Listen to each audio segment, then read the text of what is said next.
My name is John Wallace Daggett.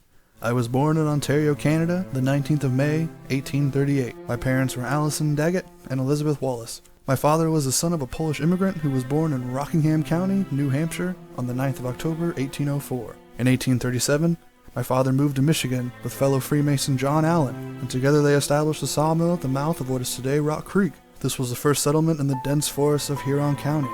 The settlement came to be Sand Beach, which today is Harbor Beach. My mother was born in Canada on the 21st of December, 1809. She was of Italian descent. In Sand Beach, I met my first wife, Anne Marie Dye, and we had 2 children, James Daggett and Elizabeth Daggett. My wife unfortunately passed while giving birth to Elizabeth in 1863. Thereafter, I served in the American Civil War for the 6th Michigan Cavalry until the end of the war in 1865. My time with the war sent me to Ohio, where I would meet my second wife, Angeline Ingalls. I would have 3 kids with her, John Edward Daggett, George Martin Daggett, and Belle Daggett. Though my life would end before I could meet my grandchildren, I made sure to leave them a strong legacy, a smartly used military pension, a highly successful sawmill, and a blossoming settlement in Huron, which was becoming a popular port for American sailors and different travelers and merchants from Canada.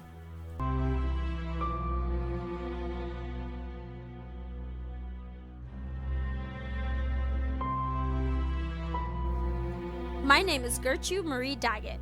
I was born on the 12th of July, 1912 in the Harbor Beach, Michigan, formerly Sand Beach.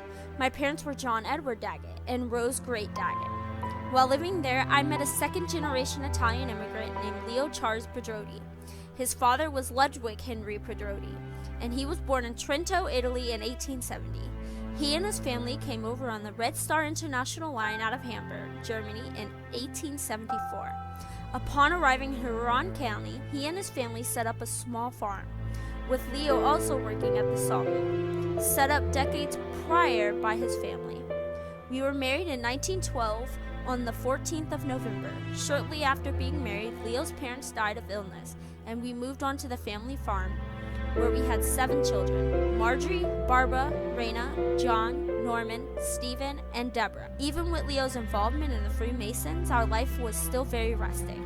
We were farmers, and what we could not grow, we hunted for or traded for. We made many of our own clothes, trading meat from hunting for jackets made out of fur the animals hunted for warmth. The depressions of the 1930s still hurt us as much as any, but we were able to conserve and manage just like the rest of the country. At the time of my death, in 1963, I left behind 7 beautiful children and had no regrets.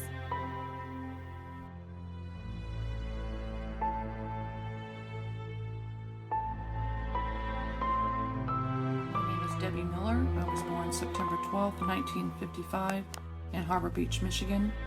My parents were Leo Charles Pedrotti and Gertrude Marie Daggett. I was the youngest of 7 children. Growing up in Harbor Beach, I did not grow up extremely wealthy. However, it did not stop me from enjoying life. There were many weekends I would spend at the Huron, a movie theater that my dad and grandpa helped to build as masons. In fact, my dad lost 2 of his fingers during construction. After my mother's death, I moved around with multiple siblings, even living in Ohio for a time. At age 18, I left Port Huron for California with my son James Michael Pedrotti. After delivering parts for an auto parts store, I ended up taking a job at Los Angeles International Airport. While working there, I met my husband Michael Miller. Mike worked on the road for multiple rock bands, but our marriage still has survived. We have 1 son together, Justin Taylor Miller, who was born in 1980. In 1984, we moved from Redondo Beach, California to Mountain Home, Arkansas, where we would establish our roots. And in fact, we continue to live here to this day. I have 8 grandchildren, and I have received a bachelor's degree in business from Arkansas State University.